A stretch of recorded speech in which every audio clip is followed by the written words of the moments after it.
people who spent more time looking at job posting sites were more likely to quit their job because they have more of a perception of there being other options out there. Same with people who look on dating apps while they're in a monogamous relationship are more likely to leave that relationship because it's adding to that perception of having more choices. And it's not, that alone doesn't do it, but that's part of this equation. So it's your treasures minus your troubles added to your contributions minus your choices or your perceived choices. Welcome to the Multiamory podcast. I'm Jase. I'm Emily. And I'm Dedeker. We believe in looking to the future of relationships, not maintaining the status quo of the past. So whether you're monogamous, polyamorous, swinging, casually dating, or if you just do relationships differently, we see you, and we're here for you. Things I know I did,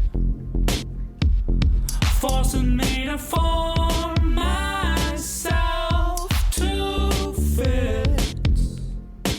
On this episode of the Multiamory podcast, we're continuing our discussion on self-worth and comparison in relationships. And this week, we're going to be focusing more on the comparison part. So how can it affect our relationships, not just with romantic relationships, but also with your peers and even with yourself? How does comparing yourself and your relationships to others affect you? And then what can we do about that? What can we do to improve that?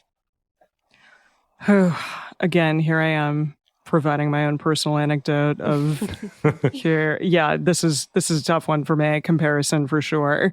And, I think I compare myself to not only like my friends, my business partners, you two, but also I do find myself comparing to people that are like my colleagues and peers in ways that that make me feel a little bit better about myself at times.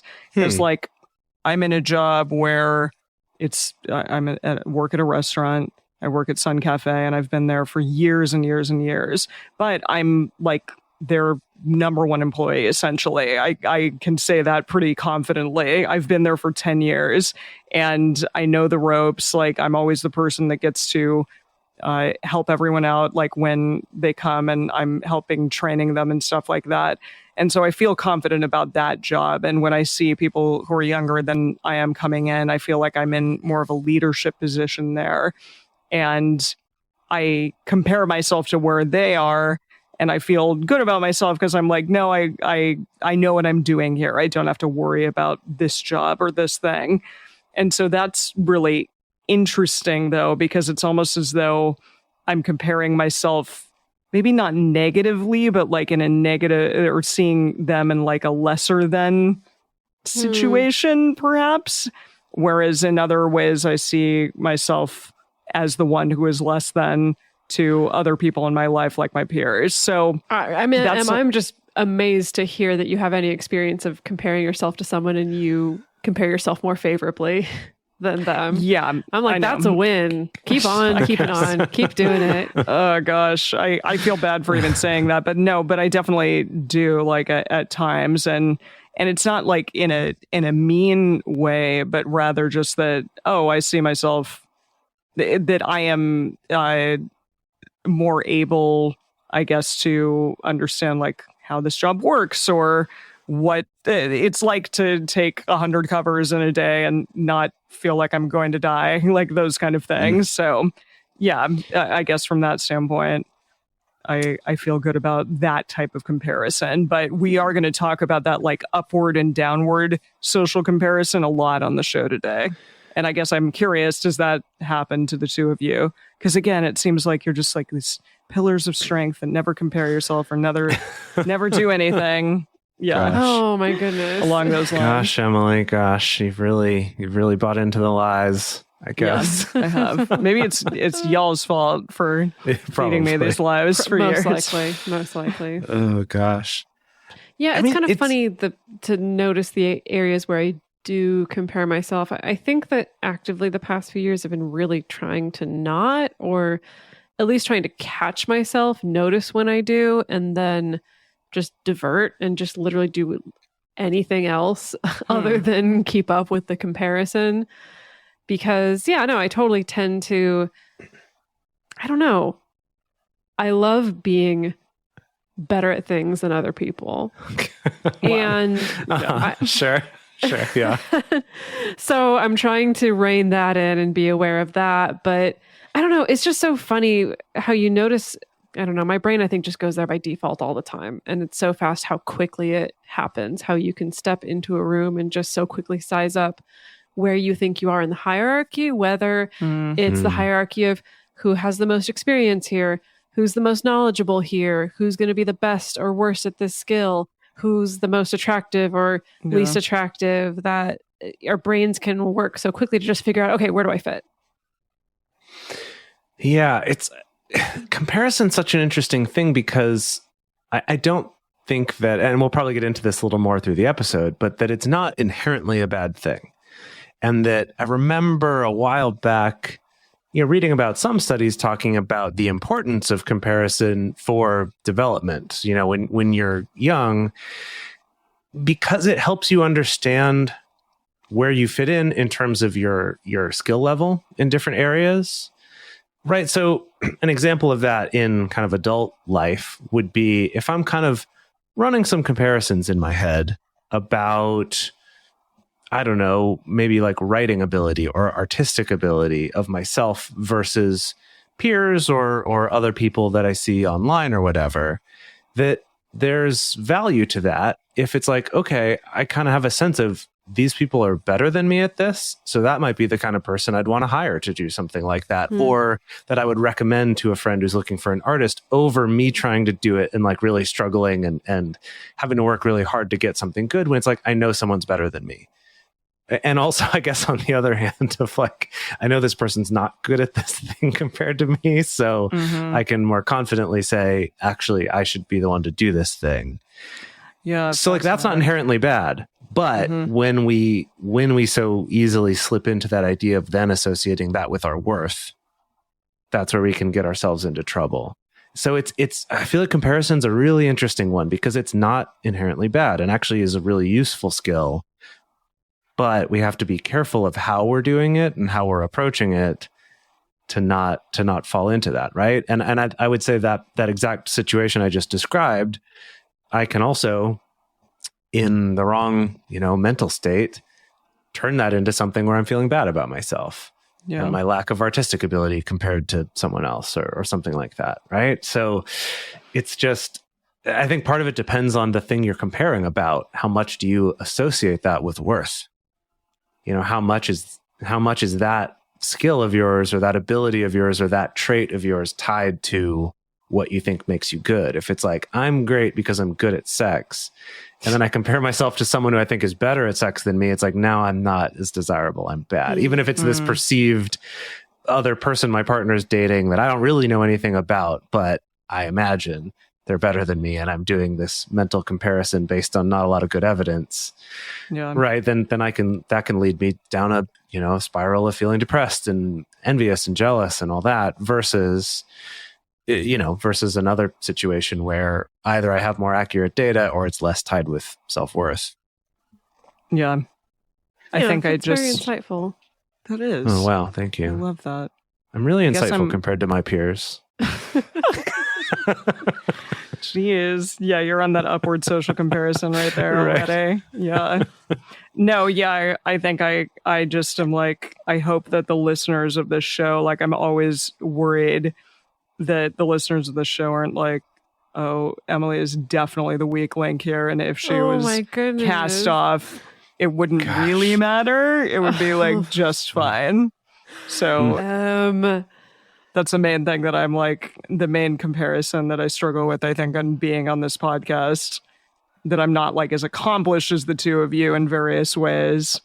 And so therefore I have to pep myself up, like give myself a pep talk and bring myself up in various ways whenever I can. But I mean, a few years ago, Jase already came to the conclusion that he's actually the dead weight of multiamory. That was officially stated on the episode. Yeah, you're right. Well, I think that's just inherently incorrect considering all of the stuff that you do. And I also feel like I'm constantly telling people about, how important your contributions are to this show, Emily. So you're wrong. I didn't know that. Thanks. Compared to your co-hosts, you're bad at comparing yourself to others. Definitely. 100%. I'm very bad at it. For better or for worse, I'm bad at it. Yeah, so I feel like what happens with comparison is, at least I know in my personal experience, is often it's just instant shame, really. Especially when I'm comparing myself and I find myself lacking in some particular way. And we have done a number of episodes on shame and on the shame response. And that basically once that seed gets in there, and then that's a whole host of all kinds of different emotions and maladaptive responses, So everything from withdrawing, freezing, or getting angry, or lashing out, or just completely losing perspective on who it is that we are, or completely trying to avoid it or trying to deny it or whatever. And so I do think that's often the thing that happens with those negative comparisons. Yeah, I just wanted to point out a shame thing that happened recently with the three of us, where it was actually during the episode on all of the different studies that we did, where I, in the middle of recording, couldn't really understand what I was reading, or it was just not coming out the way that I wanted to. And I had an extreme shame triggered reaction during that the two of you were witness to, where I was frozen. My brain was not really processing it well or something, or I just I was completely unable to continue my thought process or ideas about what I was seeing in front of me. I also was really upset with myself, and also it sort of made me feel like I was lashing out at the two of you, or especially at Jase in that moment.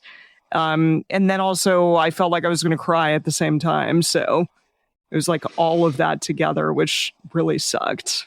Yeah, that can be really intense for sure. Yeah, for sure. So I think, that self-esteem / comparing / shame response can be really, really intense within us if we have moments like this where we just, we're triggered by something and we can't really move past it very easily.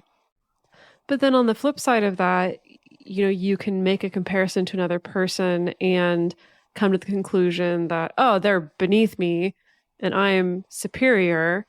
And while that can feel good, that can also lead to feeling contempt. We talked about that fairly recently in an episode, that if you, on a particular issue with your partner, for instance, feel like I'm morally superior or ethically superior to them, or I don't know, financially superior, mentally superior, whatever it is, that can really encourage those contempt behaviors where I talk down to you, or I'm really dismissive of you, or I really belittle your viewpoint and your experience in things. Also, if we're, boosting our own self-esteem or self-worth by comparing ourselves to others that we think are less than us in some area, if something happens in our life where suddenly we become less in that, we've internalized all of this negativity toward people not doing as well, such as, I'm going to make myself feel better by looking at other people who are breaking up and being like, I'm so great because my relationship's still going. When you have a breakup, and I'm speaking from experience, then when you do end up having that breakup, it's much more devastating because you built so much of your self-worth on the fact that you had a relationship that wasn't breaking up. And so now that thing, which is a totally natural thing and happens to people, you've now associated with people who are worse than you. Fascinating. Right. And in all, this comes up in all sorts of areas, and also ties in with a lot of other stuff like, internalized ableism. And, there's so many pieces that go into that. But yeah, it is that thing of maybe it'll make you feel good right now, but it can also really backfire and potentially damage your relationships, like Dedeker was talking about. Mm-hmm. So we're going to talk quickly about something called social comparison theory in psychology, because I know it's very easy to compare ourselves to others, even though maybe it's something that we're taught not to do.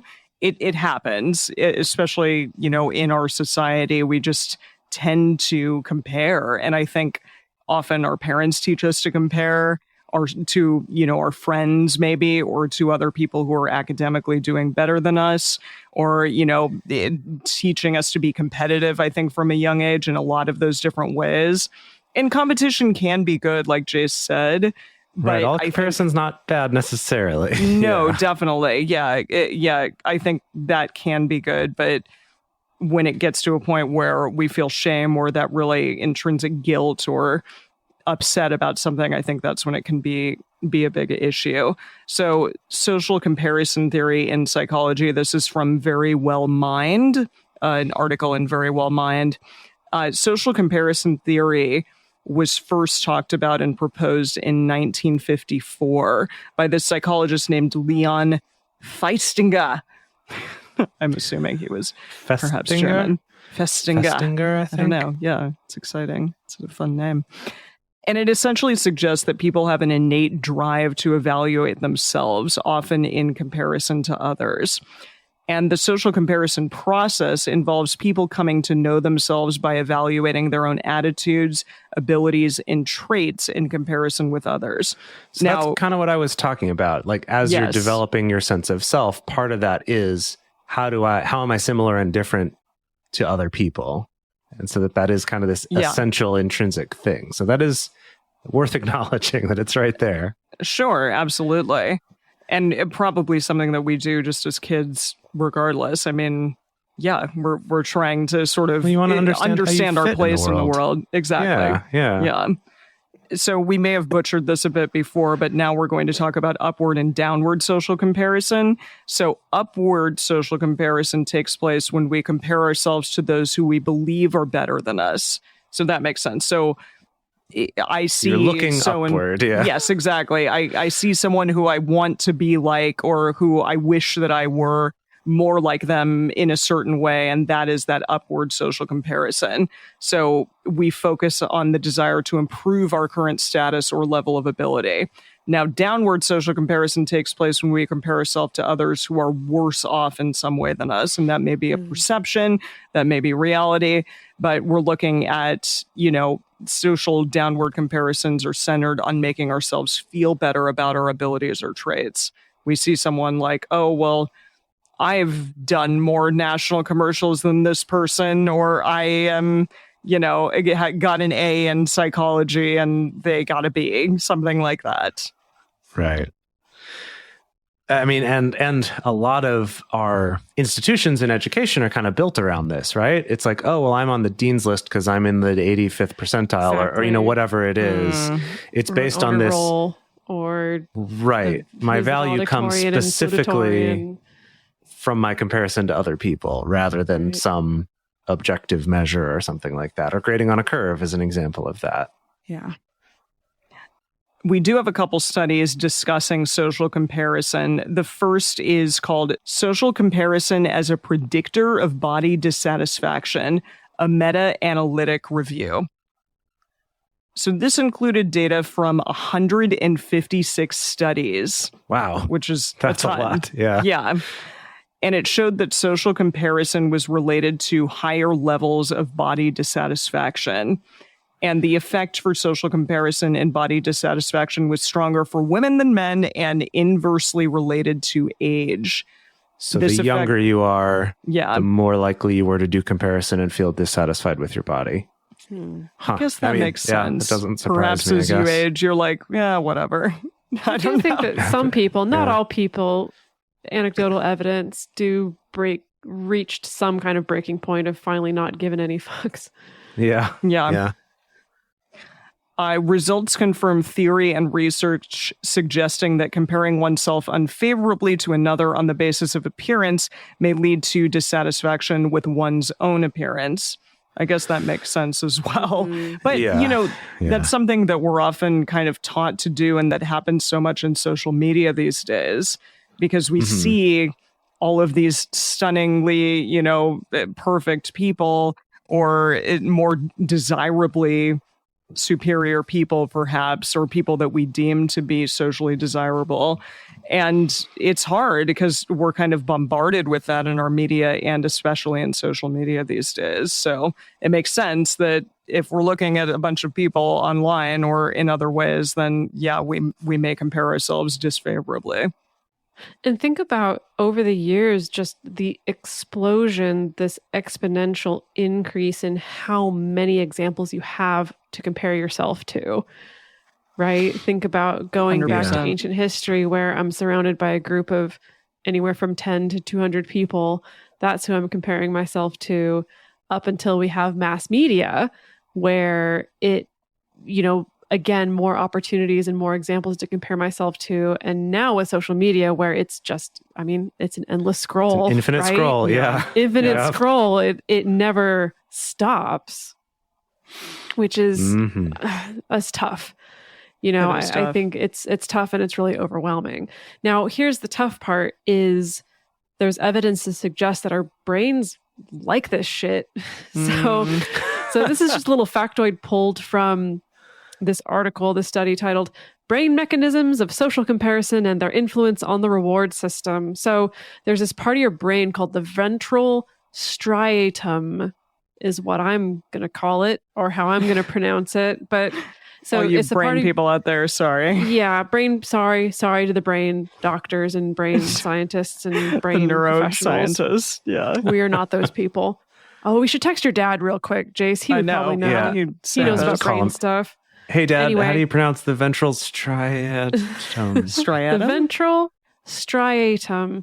So anyway, it's a part of your brain that reacts to what are known as both primary rewards and secondary rewards. So the example they give for a primary reward is like something that tastes good. So I guess the kind of that direct sense experience of this feels good. I like this. And then secondary rewards, the example they give is like a monetary incentive. So it's like the experience of maybe someone putting money in my hand maybe is not inherently pleasant, but I know that that's going to lead to, cool, I got $100 or I'm going to go spend it on this cool thing or whatever. And that activates the reward center of the brain. And so this portion of the brain does seem to play a role in forming kind of the associations between stimulus and reward. And some recent research indicates that social comparison in particular exerts a strong and reliable effect on the ventral striatum. So there is almost a little bit of, there's something in our nervous system that's like, no, this is good. You should do that. Yeah, it's good to compare. Compare yourself. Yeah. Fascinating. Yeah, I wonder if part of it's that whole thing of intermittent rewards are more addictive than consistent rewards. Oh, yeah. And so when you're comparing yourself to others, it's like, well, sometimes I'm going to come out good and sometimes I'm not. And so maybe there's like an addictive quality to that. Oh, I'm looking for that one where I feel good about myself. I didn't think about that. I've thought about that a lot with the years past when I used to be much more obsessive with like checking an ex's social media, is that intermittent reward thing of like maybe once out of every 20 times I'll feel better about myself based on what I see going on in their life, but the rest of the time I'm not. But your brain is still like, any reward is better than no reward, so let's keep checking. But yeah, I guess that would make sense with the comparison thing. That makes a lot of sense. Yikes. Yikes, brain. Jeez. Yikes, brain. Get over yourself. It's almost like you didn't really evolve with social media in mind. No, yeah, it's right? almost like you didn't think this through, brain. Or evolution. I don't know who I'm mad at, even. I don't think evolution could have predicted what we are going through currently, or the capabilities of the internet and social media. I guess evolution's pretty reactive, huh? Yeah. That's true. Maybe we'll eventually evolve the ventral striatum that is the part that makes us feel terrible when we do social media and we all just stop. Well, we're working on that based on the way I feel whenever I'm on social media. Okay, good. On the forefront of evolution. Love that. We're really pushing evolution forward. That's great. All right, we're going to take a quick break to talk about some ways that you can support this show if you're enjoying getting this information. And we love putting this out there for all of you for free. And one of the ways that we do that is through our Patreon and also through our advertisers.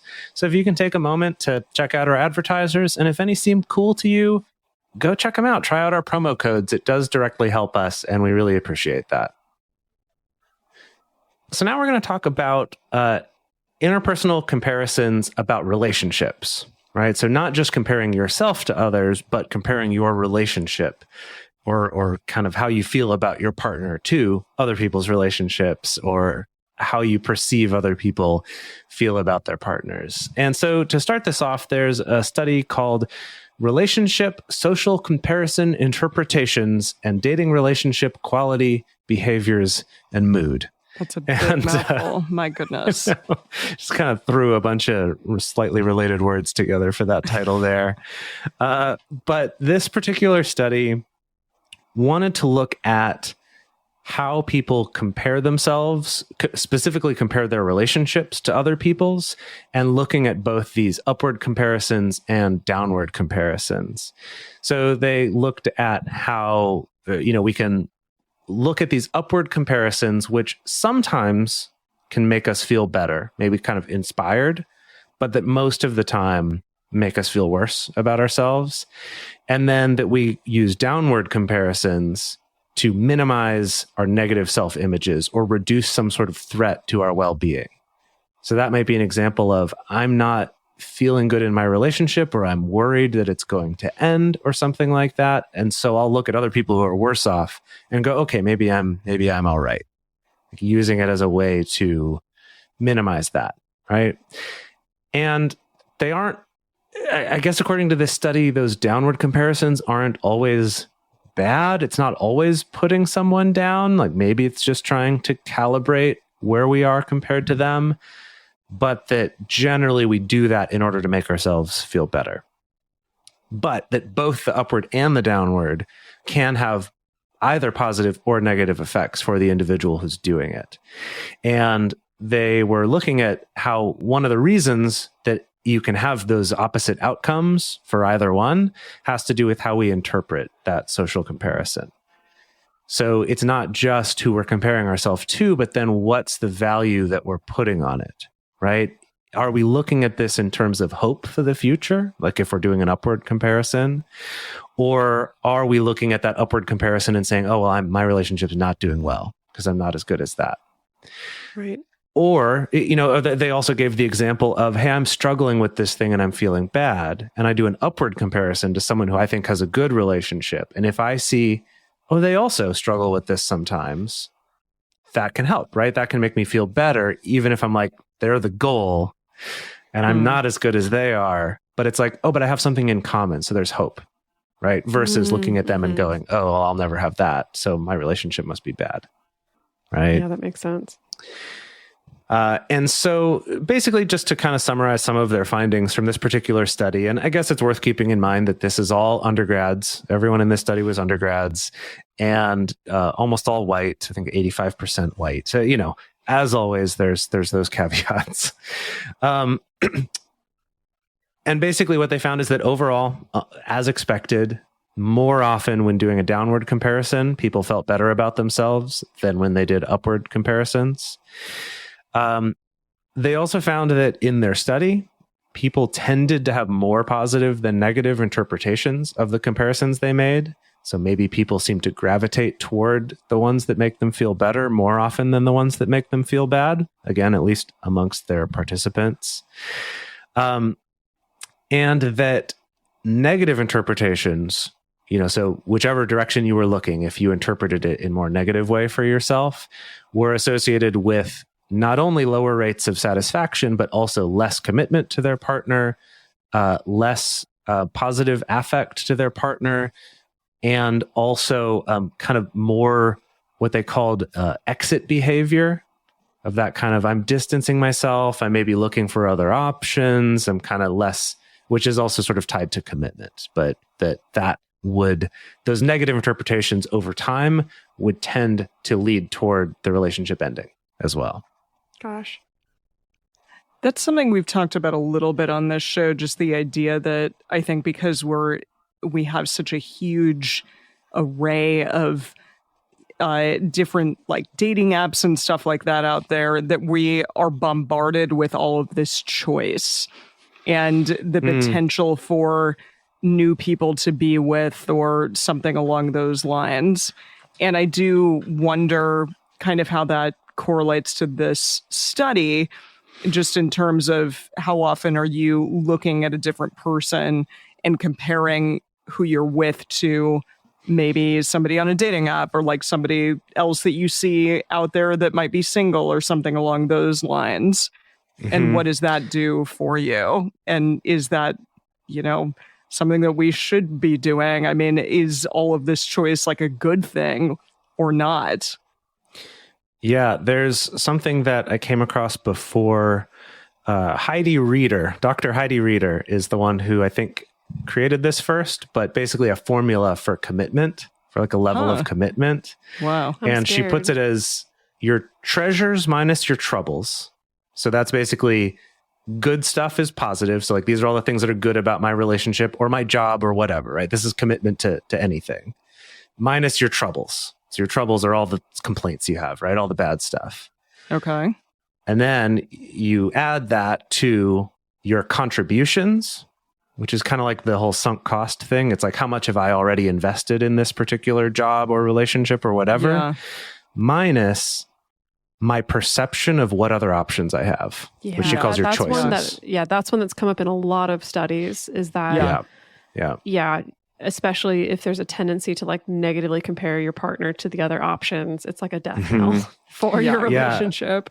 Totally. So like in the research, they found things like people who spent more time looking at job posting sites were more likely to quit their job because they have more of a perception of there being other options out there. Same with people who look on dating apps while they're in a monogamous relationship are more likely to leave that relationship because it's adding to that perception of having more choices. And it's not, that alone doesn't do it, but that's part of this equation. So it's your treasures minus your troubles added to your contributions minus your choices or your perceived choices. Wow. It's pretty interesting stuff, but it definitely seems to track with a lot of these other things that we look at like this. Totally. Yeah. So how does this all play out with non-monogamy? I don't think any non-monogamous person has ever compared themselves to anyone else. We're all well-adjusted people. Yeah, 100%. So we don't have any research studies to pull from. Do they exist yet? I'm sure some of the existing research on non-monogamy is probably touched on these things like self-worth and jealousy and metamors and things stuff. Like that. I don't think we're aware of any study that's just about comparison behaviors or mindsets with non-monogamous folks, so we can't speak from that particular standpoint. But this is something that a lot of people have talked about. We've talked about it on this show before. A lot of other creators in this space do talk about this. So in particular, we're looking at a blog post from Polyamoring by our good friend of the show, Fee, who wrote this post called Sabotage by Comparison. And Fee talks about the fact that, as we said early in the episode, we're conditioned from very early on to compare and also to compete in a lot of different aspects of our existence. And so, of course, it makes sense that we would measure our own value in the same way in our relationships as well.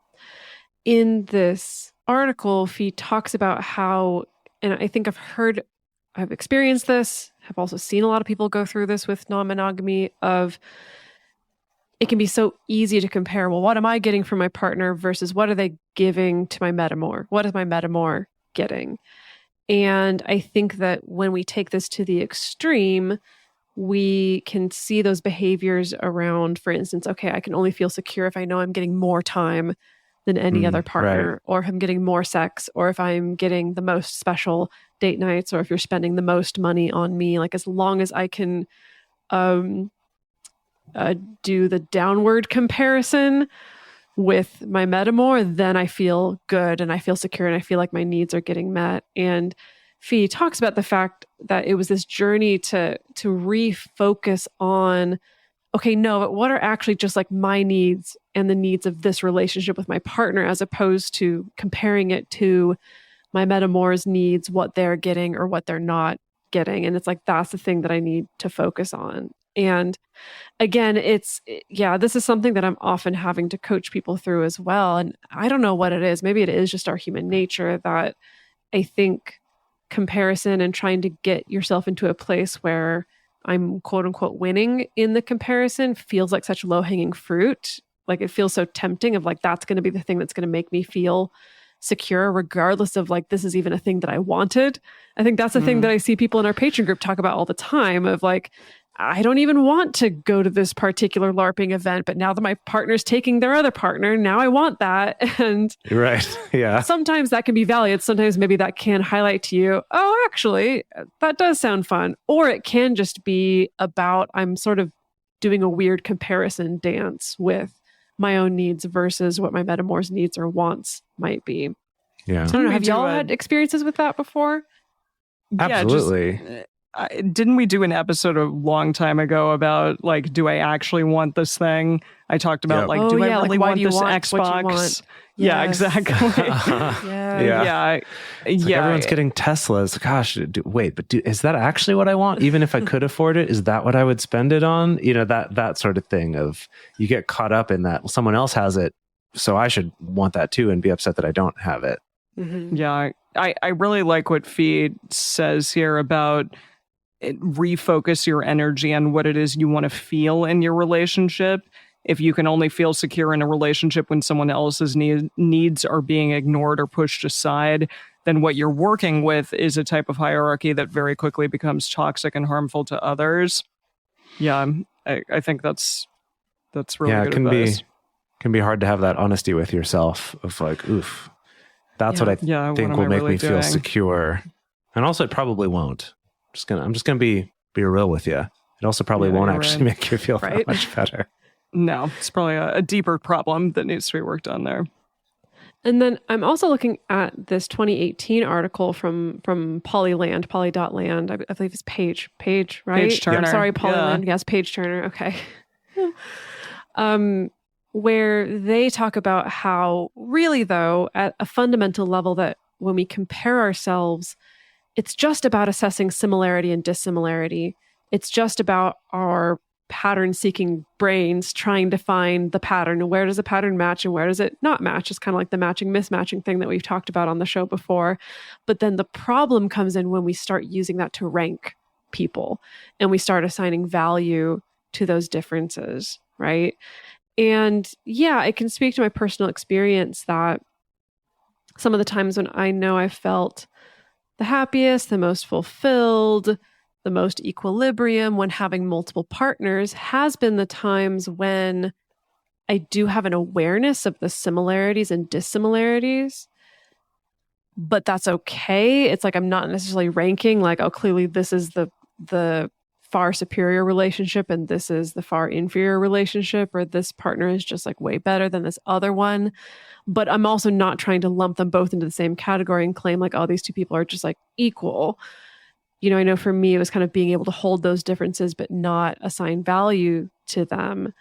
And also the same for myself and my metamours, you know, the times that I've been able to reach that place of like, okay, I can see that this person is the same in this way and we're not the same in this other way. And like, that's okay. Like we're both here and unique, and the things that make us unique are good. We don't want to be exactly the same, and we don't want to be jockeying for some kind of particular ranking. And then like, that's been really, really helpful versus, you know, of course, times in the past where I've just compared myself either favorably or not favorably all over the place to a metamour, or same thing with partners, honestly. That usually, I think something that I've learned about myself is like, if it starts creeping in that direction where it becomes clear, like, oh, I always have a favorable opinion of this one partner and always an unfavorable opinion of another partner, just that I need to examine some stuff, probably both within myself and also within the relationships, right? Of like, is there something going on that's causing that? Paige also had a really interesting article called Unhelpful NRE Comparisons. And it discussed how some people compare the NRE they had with their partner at the beginning of their relationship to NRE that their partner is having with someone else, kind of in the moment. And there was an interesting quote from that. Paige is talking about someone else having this experience, and this was their quotation. I worked for years to get the privileges I got with her, and they're basically weeks into this, and she's practically wifed up with him. It doesn't seem right to me that he is just given what I had to work to earn. That's really, really interesting. And Paige kind of goes on to discuss with this person, like, hey, you're a different person and they're a different person than you were when you started your relationship.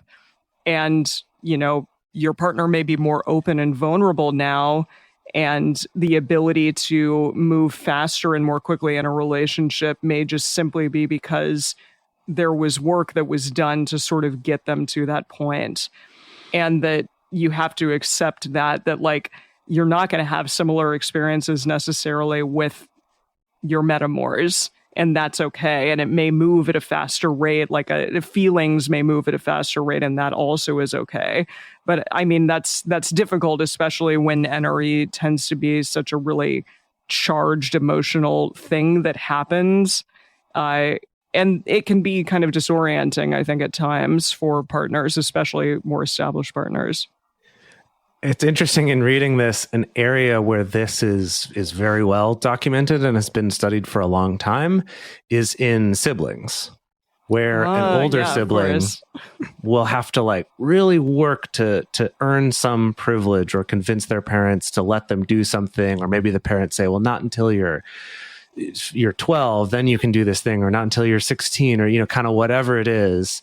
And then their younger sibling gets it way younger than they did. And it's that same thing of like, what? Like, I had to work so hard to like convince them to let us do this or to get to a certain age, and they just get it for free at the same time I do. How I dealt with this a lot with my younger brother. So I can, I can my relate older to this. sister has complained about that a lot over the years. Yeah. Well, I'm an only child, so whatever. Yeah. But I think what's interesting there is just seeing how this is not something that's unique to metamor experiences. Yeah. And yet that is sort of a unique application of that a lot of people wouldn't even think of that kind of, I had to work so hard for this and you just get it for free. That sort of feeling. But that is something a lot of us have experienced in our lives already with our siblings. Mm-hmm. All right. So how do we stop this shit? How do we stop? Oh boy. Comparing? Good question. Okay. Everything we talked about though makes it sound like it's impossible. Like our society is like, yes, do that. Our parents are like, yes, do that. Even our brains are like, yes, do that. I love that. Is there any hope? And that, that's a great question. And I it brings me back to what I mentioned before of there's one is maybe how can we stop ourselves from comparing as much? But then also, is there a way we can be comparing better that is in a little bit more of an objective way rather than assigning value judgments and ranks and hierarchy to it? So first, to start out, we're going to go through some tips, and this is kind of a summary of some things from a Psych Central blog post called Stop Comparing, Start Enriching Your Relationship. So basically, stop comparing is what we're talking about here, right? Is this, how do you stop that? And in this, it's not to say don't look at other relationships or don't even think about them, but instead reframe it a little bit. So starting by remembering that nobody really knows what goes on between two people besides them. And I would take that even a step further than this author did and say, even those two people in that relationship don't understand the experience of the other one, right? We can't ever really know anyone else's full experience. And so this is a good reminder, especially when it comes to things like social media, where we just don't know the details of it. And so we're only getting some impression, and then we're filling in all the gaps. And we might fill those in with bad things or good things or kind of whatever. But just to realize that probably the majority of what you think you're comparing to is stuff that you've made up, stuff that you've created to fill in all the gaps of all the stuff you don't know, which is most of the stuff. This is good with metamors as well. Like, yeah, absolutely. When we're looking yes. at, our partner's relationship with their partners, these are good tips as well. Yeah. Another one is to recognize that someone's idea of a perfect relationship might be very different from yours. So maybe you look at these other people and you think their relationship's so much better than mine. And actually to them, maybe it's terrible and worse, right? Or vice versa, right? Or you look at someone else and go, gosh, I would never want to fight all the time like them. And they're like, oh yeah, all this fighting is so hot. I love it. Right? Whatever it is, they might have a different perspective from you. So again, just kind of reminding yourself that you're not seeing objective truth with anybody else. And then in this blog, it talks about stopping comparing your present significant other to past partners or your best friend's relationship or some fantasy partner in your head. And again, we would take this step further and say, look, that's also metamors too. Mm-hmm. Or your friend's partner's metamors relationship or whatever it is, right? There's so many options, but just kind of saying, hey, that's not helpful. And instead to focus back on, am I actually not happy with something in this? Maybe that comparison helps me see that, but that comparison isn't the truth. It might just help me get some perspective, or at least help give me things to think about. But ultimately, the answer is in what am I experiencing? What is my relationship with my partner? Not how does it exactly compare to someone else's? And then to move to start enriching. So that's just actually focusing on your own relationship. So reminding yourself of the things you love about your partner, or taking responsibility for your own role when things aren't going as well as you'd like. You know, you can't make your partner into a different person, but you can change your own behavior, or you can be more proactive in your communication with your partner to try to actually institute some changes. Or you might have to recognize that hard truth of, I actually am not very happy in this relationship. And I'm thinking by comparing to others, I can try to force it to be that. And maybe it's not, but kind of getting real about what do I actually have here in this relationship. And then the last one they have here is just to have more touch with your partner. And this is an interesting one. I'm like, that's kind of different because all the others have been pretty mental in terms of how you're thinking about things. And this is just have more physical touch, just more hugs, more hand holding, more, kissing, I guess, kind of see if that helps. I don't know. I think that's, Reach out and touch me. Isn't that Depeche Mode? Reach Faith. out and kiss me. No, it's trying to touch touch Faith? Faith. Yeah, because That's it's your own personal Jesus, and I don't think it's about touching your partner, but okay. Never unless mind. your partner is Jesus. I think it is about that. I think it's about dating Jesus. Now we're on to something. Wait, was Depeche Mode like secretly a Christian band? I'm Good pretty sure that heavens, song's no. sacrilegious as all get out. Okay, Marilyn I don't Manson know. covered it. I don't think it's a secretly they're Christian talking about song. reach out and touch faith. So okay, I don't know. I mean, that would be funny. though. to be fair, Marilyn Manson has a lot of Bible quotes in his liner notes. I mean, it's all from Revelation and stuff like that, but still, he's not afraid of a Bible now and again. There it is. All right. Now, how to stop comparing yourself to others. This is from a betterup.com blog, and it is 10 different ways to stop comparing yourself to others. The first is to be aware of your triggers and avoid them if you can. So that can mean like, I don't know, if I end up looking at social media a lot, and that is something that's really challenging for me because I keep comparing myself to all of the models on there or the Instagram influencers.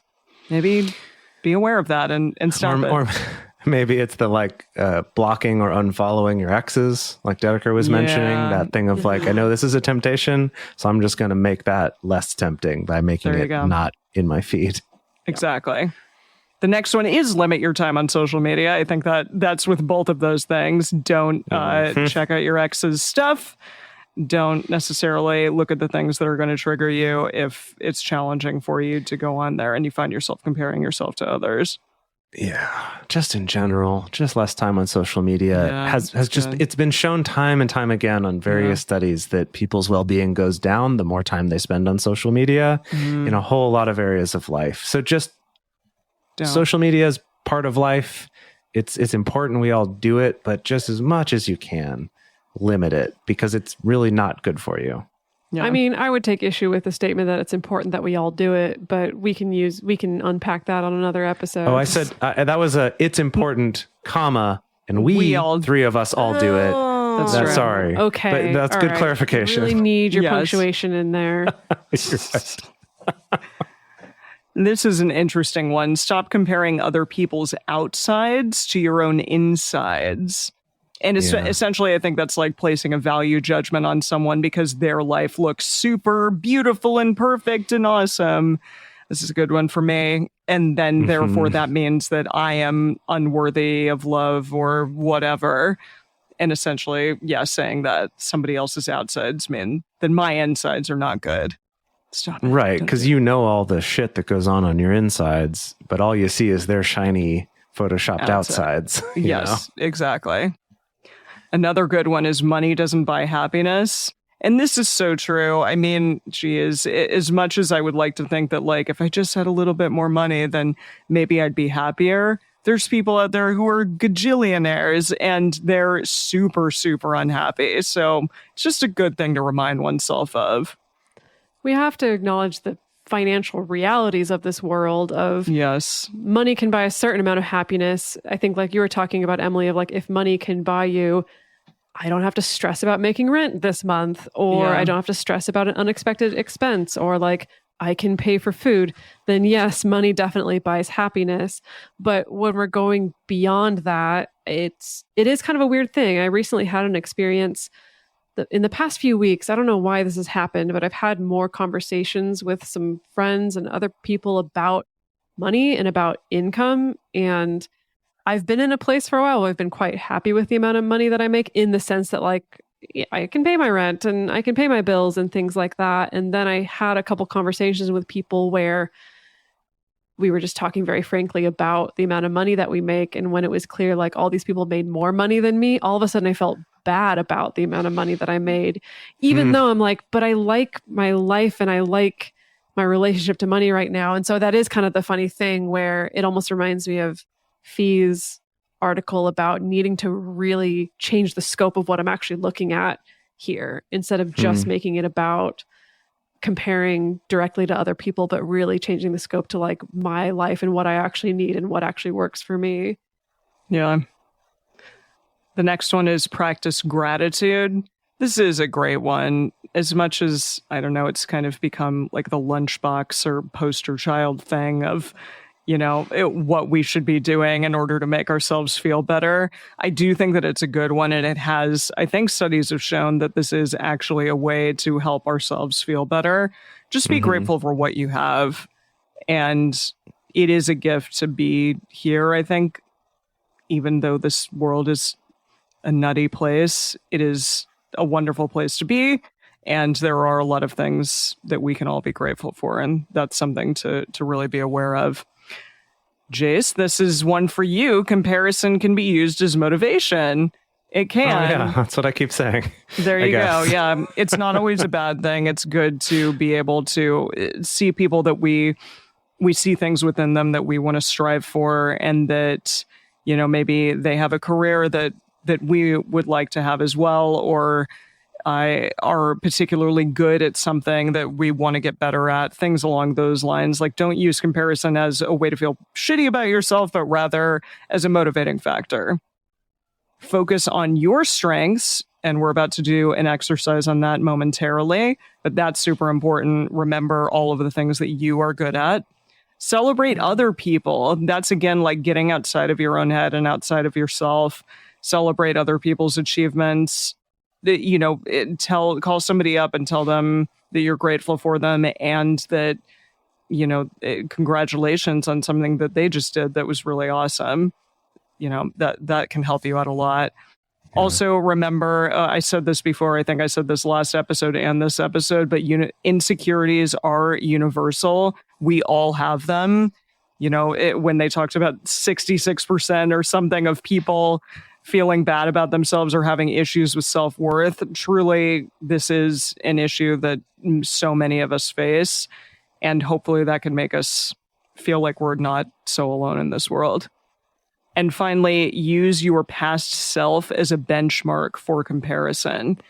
So perhaps there are things that in your 20s or in your teens you weren't that great at.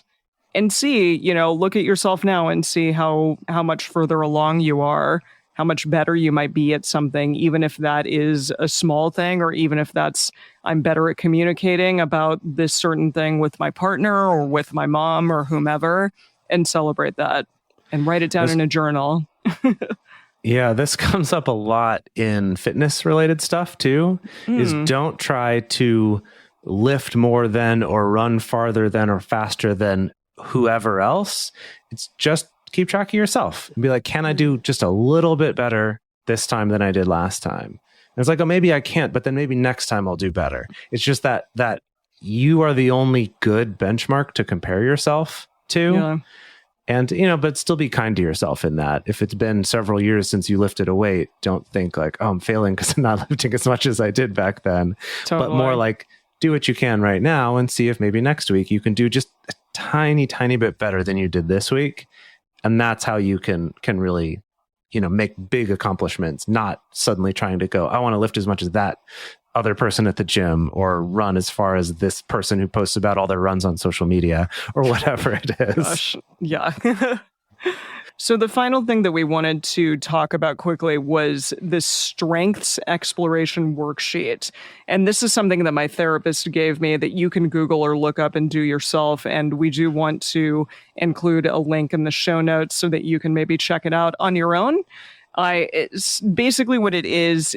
The initial part of the body of this worksheet is for you to kind of circle your strengths from a big list of choices.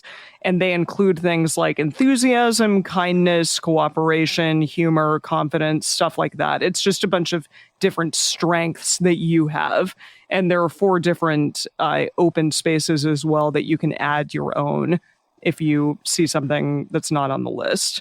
So basically, I circled my choices from this big list, and then it explores different ways in which those strengths can be utilized in your life. So the first one is your relationships, the second is your profession, and the third is your personal fulfillment. And it asks essentially, list the strengths that you possess that help you in your relationships, and then it goes through that for your profession and your personal fulfillment. And then it says, describe a specific time your strengths were able to help you in a relationship. And I really like that it gets like very granular and it makes you think about something very specific that you possess and how that applied and helped you out in your relationships or personal fulfillment or profession in a very specific way. And then it gets you to kind of think outside of the box about how it says, describe 2 new ways you could use your strengths in relationships or in your profession or in your personal fulfillment. And that's fun. Yeah, just to think outside of the box and try to figure out ways that perhaps you hadn't discussed in your own head or ways that you haven't before used your strengths in a way to help you out in your relationships or in your personal fulfillment or in your profession. So it kind of like gives you a sort of stepping stone to potentially use those strengths in the future. Something I think is really cool about it is that you start by circling the strengths, like you mentioned, Emily, or writing some more in, because then these questions aren't just like, what's a way you could do better in your relationships? It's of things you've already identified as these are my strengths. What are 2 ways that I could use these in a new way to make my relationships better or to make my profession better or to make my personal fulfillment better? I think that's so cool because it's kind of setting you up for that. Oh, look, I've got these resources already. I've already got stuff I'm good at. How could I be leveraging those more instead of focusing on all the things I think I'm bad at, which is where a lot of us tend to go by default, right? It's all like very positive language, which I really appreciate as well. Because, a lot of those things out there do say things like, well, what are some areas of improvement? And this doesn't even really go there. It just is super focusing on let's celebrate all the things that you're good at and that you do well already. And I found that I circled more things than I didn't, which was cool. Oh, Yeah, that's awesome. I love that. Yeah. Okay, folks, we want to hear from you. So on our Instagram stories this week, we're going to be asking the question, who do you compare yourself to? And want to hear whether it's positive or negative or upward or downward. Really curious to see what all y'all have to say. The best place to share your thoughts with other listeners is on the episode discussion channel in our Discord server, or you can also post about it in our private Facebook group.